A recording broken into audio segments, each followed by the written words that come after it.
Du cinéma, on passe un peu d'humour avec un jeune Marocain issu de l'immigration lui aussi. Il s'appelle Jamal Debbouze et on discutera avec lui tout de suite après. Jamal Debbouze. On l'applaudit.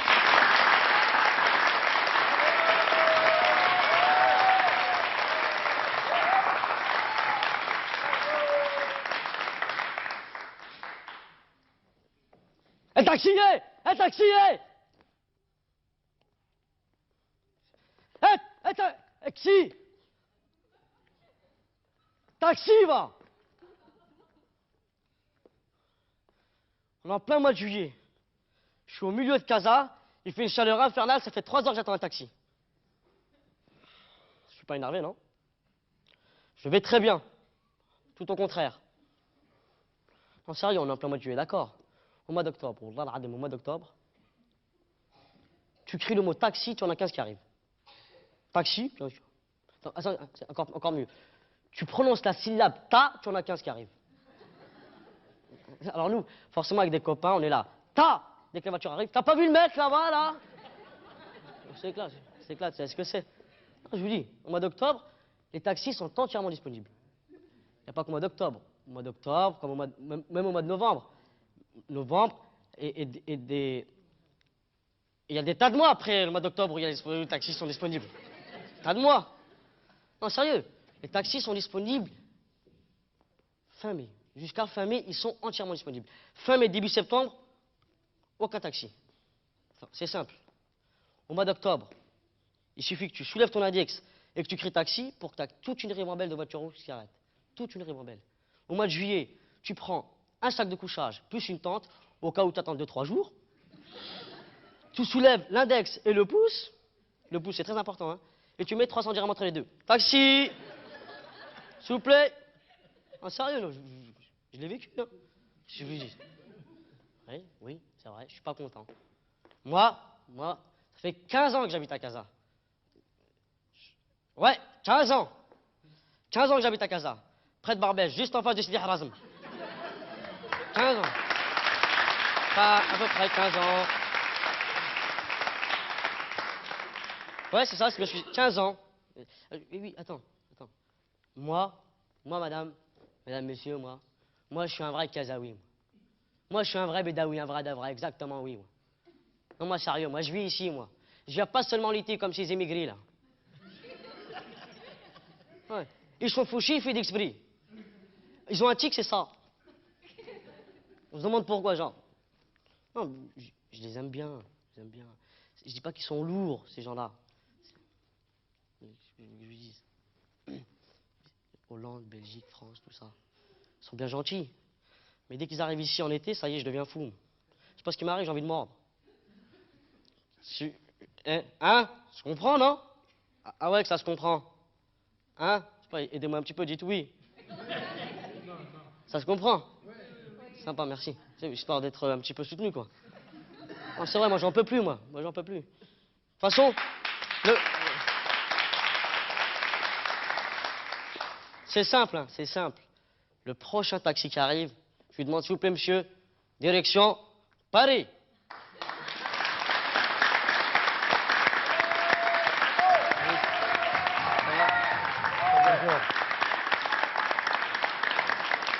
Jamal Debbouze, on l'applaudit encore.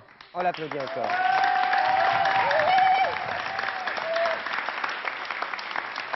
Alors Jamal, bienvenue d'abord. Merci, gentil. Comment tu es venu à ce métier? Question bateau, mais... Comment je suis venu à ce métier? Enfin, j'y suis pas encore dans ce métier. En fait, je fais ça un petit peu comme pour m'amuser. Enfin, c'est un petit peu, c'est venu un peu par hasard, si tu veux. J'étais au collège et une fois, il y a un monsieur qui s'appelle Alain Degois qui est arrivé et qui nous a proposé de faire de l'improvisation théâtrale. Tu sais, c'est une forme de théâtre allié au sport. C'est un mixage entre le sport et le théâtre. Et tu as participé à des championnats, France, Europe, du monde même? J'ai fait le championnat départemental de France et du monde, ouais. Et par ce biais-là, j'ai rencontré Mme Naïma Mcharkri, Oui. qui m'a fait rencontrer notre ami Nabil Ayouch, celui qui a réalisé le film Les Pierres Luc du désert. On va en parler, oui. Et, Et grâce au film Les Pierres bleues du désert, j'ai rencontré du monde qui m'ont proposé d'écrire différents, qui m'ont poussé à écrire des sketchs pour pouvoir les jouer devant devant différentes personnes, devant différentes manifestations. Et c'est de là en fait que j'ai voulu faire des sketchs et m'amuser sur scène. Le rôle dans Les Pierres bleues du désert, c'est un premier rôle? Ouais, c'est vrai, c'est un premier rôle. Alors, on regarde un extrait, on en reparle après, d'accord? Très Un bien. extrait des Pierres bleues du désert.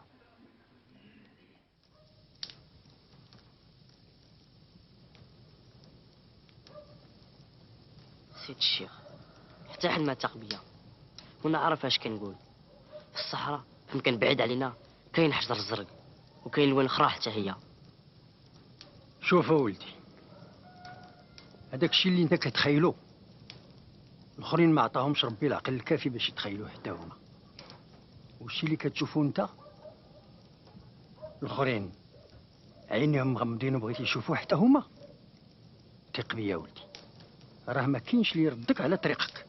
ما كيهمنيش كلامهم، يقولوا اللي بغاو، مسكون هبي المكاد على والو وما يقصروش.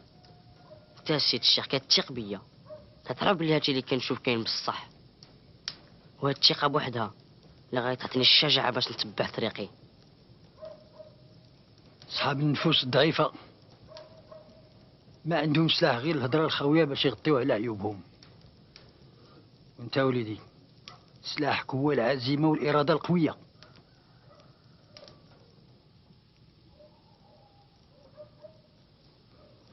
نهار تبغي تسافر دير في بالك حاجه واحده، اياك ترجع، غادي تولي بنادم اخر.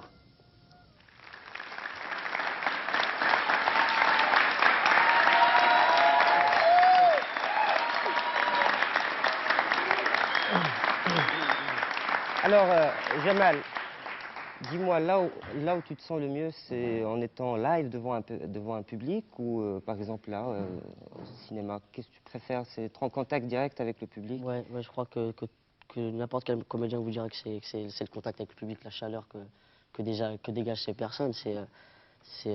On trouve pas ça ailleurs. Je veux dire, devant une caméra, tu es là, tu récites ton texte, tu as ton réalisateur qui te donne des ordres, qui te manie un petit peu. Tandis qu'avec le public, tu joues avec lui, tu sais, c'est du tac au tac, tu vois. Il te donne, tu prends, c'est formidable, un public. N'est-ce pas? Bien, alors, parlons du public.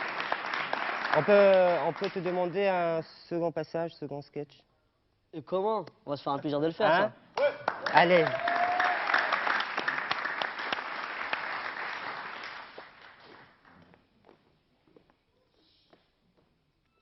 Vous étiez où, les gars? Ça fait 3 heures que je vous cherche, là.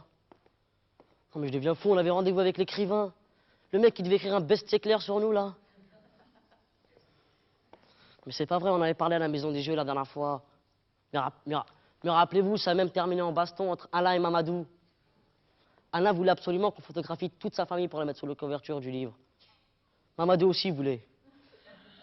Mamadou, ça n'avait pas été possible, il n'y avait pas assez de place pour toute sa famille sur la couverture. Ça vous revient? J'ai cherché les mecs. Hein. Ah, j'ai pas arrêté. Hein? Il y a une nuance. Kader, toi, je te cherchais pas. Toi, ça fait 15 ans que je te connais, ça fait 15 ans que t'es que le haut poteau. J'aurais su où te trouver, c'est pas un problème. Mais vous étiez où? Hein? C'est pas grave. Je crie, mais j'ai su me débrouiller avec lui. L'écrivain, je lui ai raconté des trucs qui l'ont fait marrer, qui l'ont fait pleurer. Il en a eu pour son argent. Pour son argent. Pour son agent. Pas d'argent, il m'a pas payé. Vous inquiétez pas. Il m'a pas payé, Rachid, t'énerve pas. Hein? Mais tu penses bien que s'il y avait de l'argent, ce sera toi que je serais venu voir en premier. Toi aussi, Aziz, je serais venu te voir en premier. Karim, c'était quel âge? 4 ans? Je serais venu te voir en premier aussi, je te promets. Je serais tous venus en premier s'il y avait de l'argent. Il n'y en avait pas, qu'est-ce que vous voulez que je dise? Je vous racontais des trucs qui... Rachid, c'est toujours toi qui t'énerve. Range tes couteaux. Mais non, mais je vais pas raconter le jour où ta mère s'est fait attraper au supermarché avec 4 couscoussières en inox autour de la taille. Mais j'ai pas dit ça, non,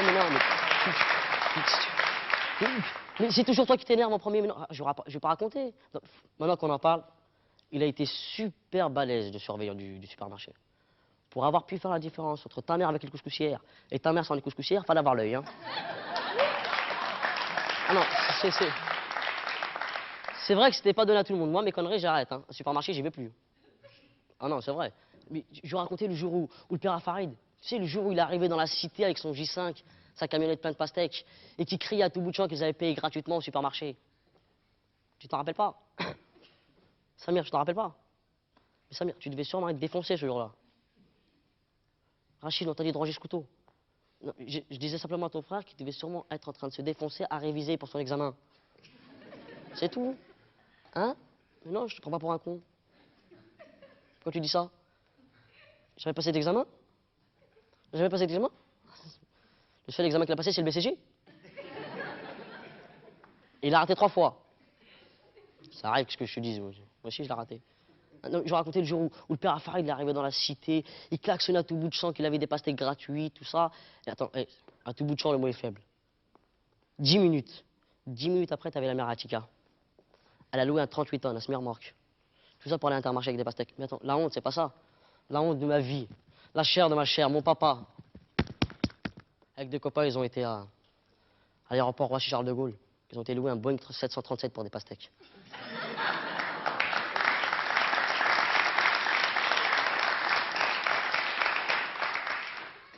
À 14 h, on était tous dans les rayons d'Intermarché, à la recherche de la pastèque gratuite. Et d'un coup d'un seul, on était tous dans le rayon fruits et légumes. Toute une cité dans le rayon fruits et légumes. Vous êtes assis là? Accrochez-vous. Il restait 2 pastèques. 2 pastèques, 1, 2. Mais le pire, c'est pas ça. Il restait 2 pastèques. Il y avait un compartiment pastèque, tu sais, comme on fait, pastèque. Et en par compartiment pastèque, il y avait un écriteau. Il disait, servez-vous. Monsieur Farid, on lui a dit, Monsieur Farid, servez-vous, ça veut pas dire tu te sers, tu te casses. Servez-vous, ça veut dire qu'on vous donne la possibilité de prendre 1 ou 2 pastèques, 3 si vous êtes beaucoup, et vous allez la payer en caisse avec de l'argent honnêtement gagné. Avec de l'argent, on s'en fout, vous l'avez vu, mais avec de l'argent, Hassan. Avec de l'argent, hein? Oui, mais voilà, oui, avec de l'argent. J'avais à peine terminé de parler avec le père Farid, que t'as le petit Nasser 4 ans. 1, 2, 3, 4, le petit Nasser. 4 ans. Le petit Nasser, le frère à Momo, celui qui a remporté 8 fois de suite le Casa Paris en scooter. Ils étaient 8 sur le scooter. Ouais, lui, cet énergumène. Il est arrivé, il a pris une carotte, il l'a jetée sur le petit Lucien, qui avait strictement rien fait. Le père à Lucien, qui était un tolard de première, il est arrivé, ça lui a pas plu, forcément, on touche à son petit gamin, ça lui a pas plu. Comme tout père qui se respecte. Il est arrivé, il a pris les 2 dernières pastèques qui restaient. Là, les a reçus la mère Mamadou. Là. Elle ne savait pas d'où ça arrivait, elle a pris les betteraves, elle les a jetées, les frères Mokhtar, ils balançaient les patates, la mère Michel a balancé son chat. Oh, on s'est marré, hein. Ah, laisse tomber, monsieur Farid, on le remercie. Merci, monsieur Farid, sympa. Sympa, monsieur Farid. Attends, on est arrivé, c'était un rayon fruits et légumes, tu sais, rayon fruits et légumes. On est reparti, on aurait dit le concert de Johnny Hallyday au Parc des Princes. Un truc, un chantier. Mais moi, ce que j'en dis dans tout ça, c'est l'image qu'il nous donne auprès des gens qui directeurs, tout ça. Il a fini par nous traiter de bougnoul, tout ça. Ça bougnouf, putain merde, tout ça, c'est pas cool ce que vous faites, la violence dans les cités, tout ça. Notre image après elle se dégrade, forcément. Moi ce que j'en dis, je m'en fous, moi. Personnellement, rien à foutre. Père Farid, il fout le bordel, Père Farid. Merci, monsieur Farid, sympa. J'y vais.